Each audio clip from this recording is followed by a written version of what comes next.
really well and kind of talked him off the edge and was able to get him back in the room again.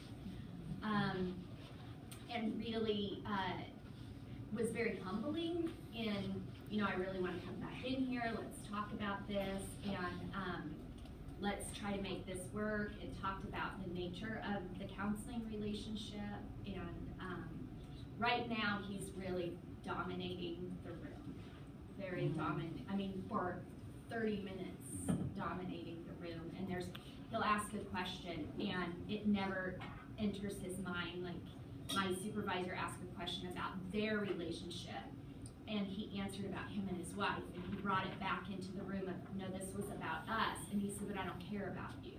I just care about my wife, and you're really not important. And so if this is going to work, then, you know, we all have to be important. It's pretty, I hope to never see anything like this again in my life, but it's my very first intake ever. And I was just about ready to call and say, I'm done. And so I'm very thankful that I've had a good supervisor that came right in. I told him about it, and he immediately said, let me sit in, and he saw it, and he said, you're absolutely never to do this one alone. And so that feels really good, but I just wondered if maybe alone, but we can't even get him alone because he's so controlling of the situation. We can't even see her alone. Is there physical abuse? Is he abusive to his wife? They've never said physical abuse. Kim sits with me in supervision, so she just saw the video. That was incredible. But they've never been self-disclosed. But yeah, he does, like, when she's talking, he holds onto her neck like this the entire time they're talking. It's eerie. It is. Oh, it gives me chills. Yeah. Well, you bring up this good example of contraindication EFT work. Right, I was just Because EFT is not suited for couples that are belligerent. But there's no safety when you leave. That's good. That's good to know, because I don't see how this. No. I personally, and my supervisor said that. I said, honestly, when he got up, I almost hoped he just had walked out, because this really causes me a lot of couples stress. work in general. I don't think they feel like they're. You know, yeah. I'm not. It's very hard. It's really difficult for me, and it's good for me to sit in that discomfort because I'm having to learn to deal with that discomfort. But it is a lot. But I'm glad he brought it back into, because now I can see how that de-escalation worked. But it is good to hear, because I don't see a lot of this working, because he's not able to allow that. Well, you can't soften anybody into anything in a relationship that's not good. Yeah. Okay. Well, it's good to know that maybe this would work for somebody, because Well, I'm like, in that case, like we learned in that first class, was that when it's more toxic, you add more structure. right. So you just add a ton of structure. Okay. And that's where you start to take more control, less, you lead from in front instead of from behind. Okay. And so when the client comes in, you say, listen, the last couple sessions we've been sitting here, and it seems like there's been a lot of hurt happening in this room, and so I'm adding a lot of structure today. Okay. Which means that you're gonna hold this ball, and no time to talk, so you have the ball. Oh, good. Whatever I like it is, that. and then so when the ball's not in your hands, then you can't talk. Okay. Keep it. And I'm in charge of where the ball goes. Yeah. I'm going to Can't keep throw that the ball ball. forever. Thank you. No, I'm just kidding. Okay. Or whatever, you just add a lot more. Okay, all right, so then so he produced also the second sheet that's also in your iTunes U, which is just a kind of a replication of this as well.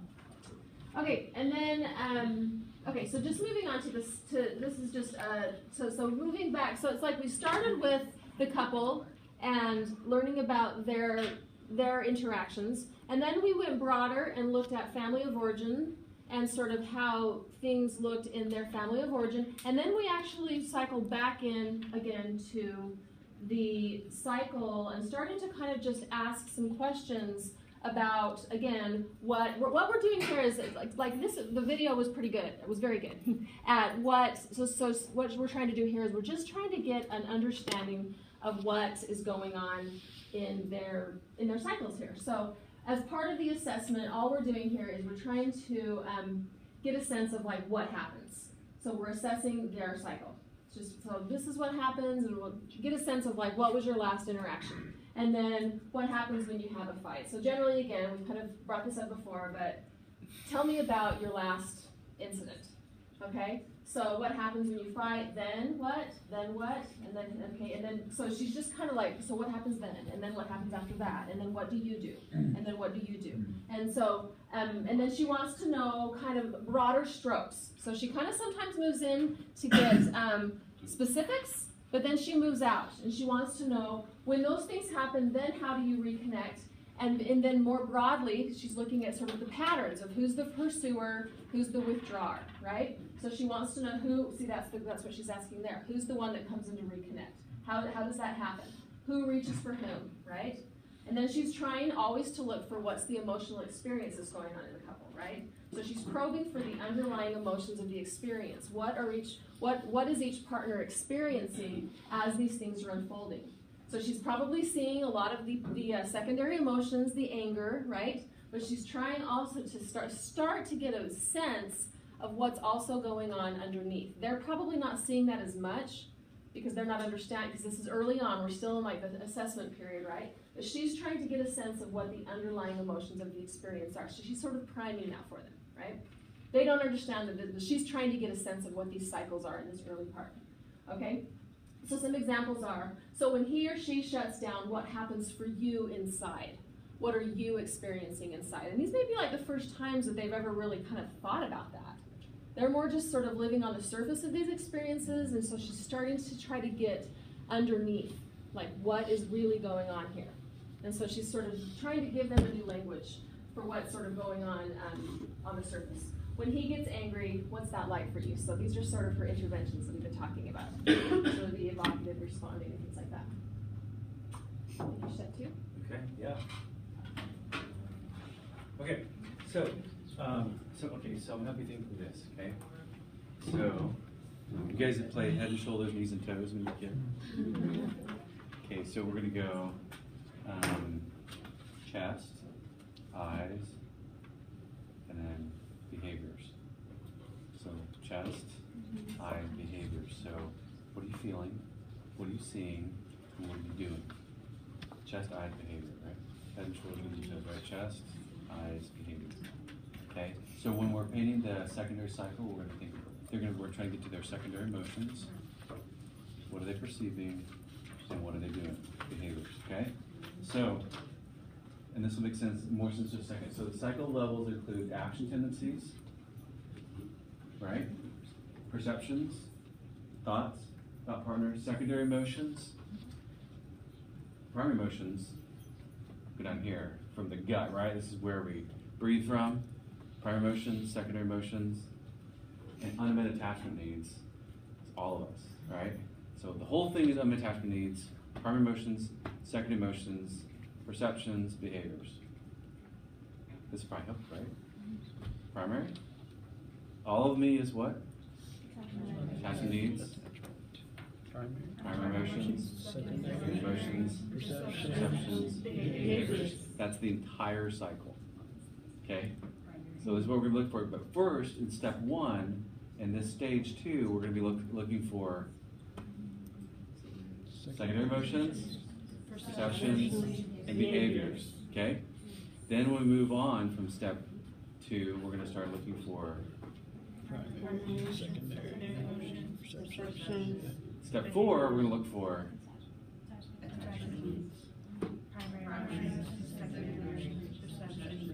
and then we're going to put in the cycle. Okay? So when you're in an exam, you're going, I'll know what you're doing. Okay. All right, so here's the cycle. Action tendencies drive the cycle, and it's an infinity symbol, right? And so attachment needs, we're going to paint the secondary cycles above the line, primary cycle below the line. This is what the client's aware of, the secondary cycle. So we'll just stay here, okay? And then we'll paint the primary cycle. So we're doing everything right here, here, here. So what is it that you do?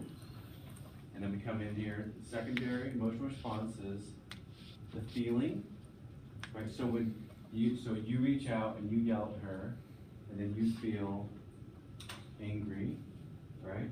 And then you perceive that you are whatever it is, right?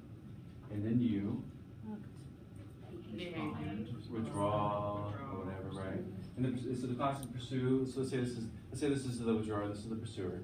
So we'll start over here and we go, so Susan, when you, or let's do Prue and Mark, okay?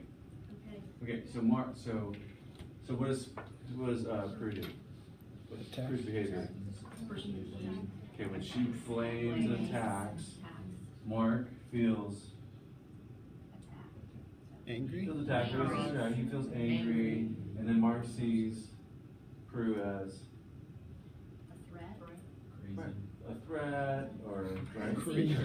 And then when he sees her as a threat, what does he do? Withdraws. And then when he withdraws, then she feels alone.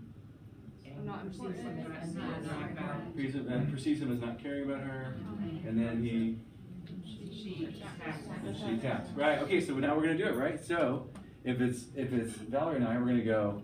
So I do this. She feels this. Right.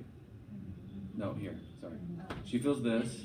Then she sees this, and then she does this, and then I feel this. I see this. I do this. Then we're gonna paint back and forth. So this is how we're gonna go, right?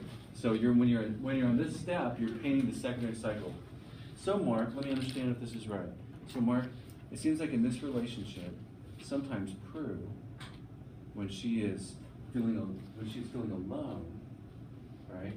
Somehow Prue, or I mean, it's not so different. Okay, so Mark, what you notice Prue doing is that Prue comes to you, and she sometimes will shake her fist at you and tell you, right, how lousy of a husband you are and how you're never around. And then something happens inside of you and you begin to feel angry. And when you get angry, you see Prue as wanting to just attack you and hurt you, right? Or whatever else. And so what you end up doing is you end up withdrawing to your shop. Or you end up withdrawing, you take on activities at work, you pull away from her, right? You do independent things to stay away from her. And then, Mark, when you do that, it seems like what happens to Prue, then you turn to Prue, it seems like what happens to you is that you end up feeling alone, and then you end up perceiving Mark as not caring. And then what you do then is you attack him even more by complaining about, and you want the specifics, right? You complain about this. So I'm going, dun, dun, dun, around, dun, dun, dun, around. It's going all around. You guys getting it? Right, so I'm just painting this. Anybody have a couple right now? They're working with. Okay, so do this with me. Okay, so start with you pursue and withdraw. Okay, all right. So let's start with what one of them is doing. The wife is the withdrawer. Okay, she's the withdrawer. So what does she do? What's evidence that she's withdrawing? She doesn't really respond to, they really don't talk very much. Okay, so she doesn't talk very much. So what does she do? What does she do by nothing? She gets quiet. She pulls away. She goes to the bedroom. She goes to the bedroom. Okay, so let's say her name's Sue. So Sue, one of the things that That's a What's her name? Nailed it! All this intuition, right? That's hilarious. And his name is Bob. That would have been hilarious if it was. I would have paid you later. Okay, so Sue, how this thing starts between you two is, or in the middle of all this, at some point, you end up disappearing.